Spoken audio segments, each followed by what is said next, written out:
In this video, we're going to learn how to parametrize a cylinder and a sphere, and how to use cylindrical and spherical coordinates to help us do that. So let's first start by thinking about how we might parametrize a cylinder with radius A. So I'm fixing the radius for this cylinder, and the things that are changing, we know, and let's say that I want the height to be h.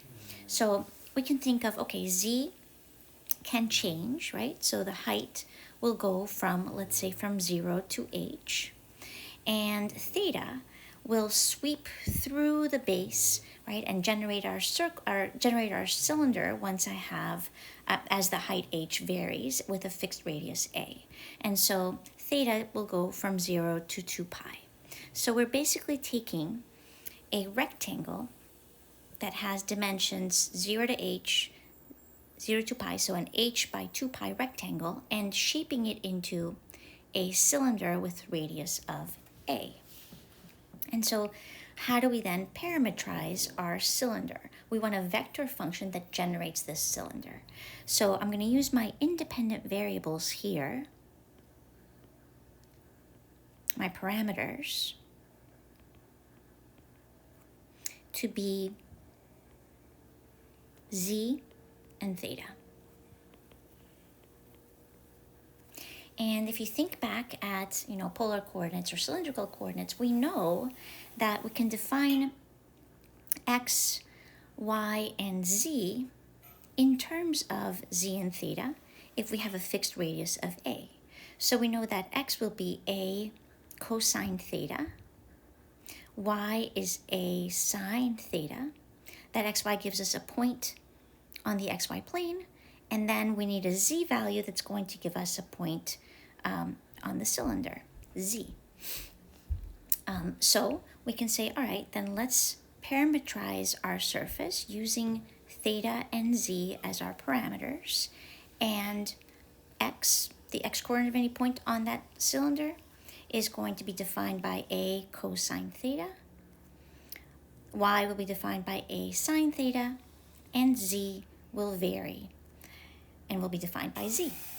And so let's also specify the parameter intervals. Here, z will be from 0 to h, if we want the cylinder to have a height of h and a base on the xy plane. And I'm going to let theta go from 2 pi, 0 to 2 pi. So we have our parameter intervals for both parameters. So there we have a parametric representation of a cylinder with a radius of a. And so using cylindrical coordinates for any shape that has symmetry about the z-axis can be helpful. Now, let's think back at how we might parametrize a sphere. So we know how we might describe a point on the sphere of radius a. We know that we could use, if it's a fixed radius, we can use phi and theta. So I can locate that point by thinking about how far from the positive x-axis are we sweeping out, and then how far from the pole are we sweeping over if the radius is fixed. And so that's going to give us the parametrization of our sphere. So we're getting, if we vary theta, right, we're going to get the circles, the cross sections that look like this as we vary. At a fixed phi, we vary theta. And if we fix theta and vary phi, then we're going to get kind of these longitudinal line segment, or longitudinal curves, right? Because we're fixing theta and varying phi, that's going to give us those longitudinal curves, and we're going to get our sphere. And that's what we're doing. So I'm going to label one axis our theta axis, and I want theta to go all the way around the circle from 0 to 2 pi, and the other one will be phi, and phi will go from 0 to pi. So we're basically taking this rectangle and we need to transform it into a sphere.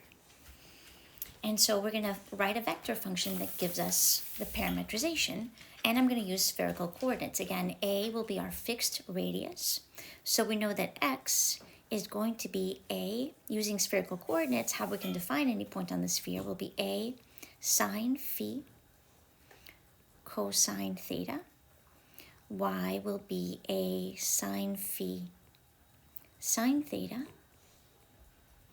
Z will be A cosine phi. Those are my spherical coordinates.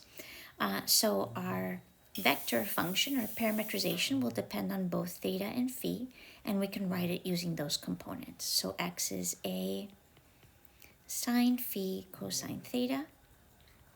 Y is A sine phi sine theta. And z is A cosine phi. And now the only thing we need to have left to do is to specify our parameter interval. So we know we want theta to be between 0 and 2 pi, and we want phi to be between 0 and pi, and that will generate the longitudinal curves and the latitudinal curves on the sphere to give us the transformation, the parametrization. So this is our parametrization of a sphere of radius A.